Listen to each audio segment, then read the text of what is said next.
Kasi kami galing Pilipinas, jet lag. Pero nagbistida ako, nag-ipit ako, so ginetlog naman ako.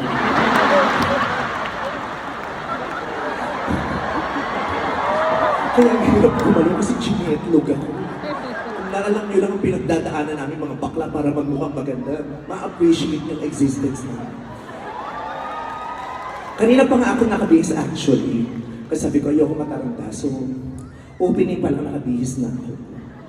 So, kanina pa ako nakabihis, nakaayos, nakaipit na ako. Tapos bigla ako naiihi. Anak ka. Hindi ako makaihi.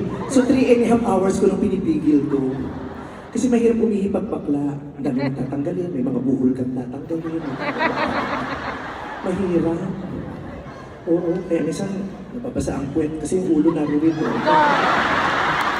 Pag umihi ka, lalabas sa butas, hindi aalis, nakasap sa isang butas, ikot-ikot na siya. Mahirap.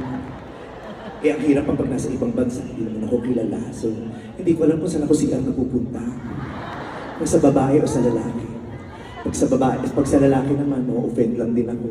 Kasi minsan pag yung bakla pumasok sa siya ng lalaki, nakakabwisit yung mga lalaki, di ba? Pag nakakita ng bakla sa siya, magagano na. Alam mo, aagawin lagi. Oo. Kaya may pinuntahan akong mall dito, may gumanon talaga. Pilipino pa man din, ha? Eh, hindi ako nakaayos, hindi ako nakilala. Pagpasok ko, gumanon, patukan ko mo. Di ba, huy, gago ka, makatakip ka, mas malaki pa nga ito kaysa dyan.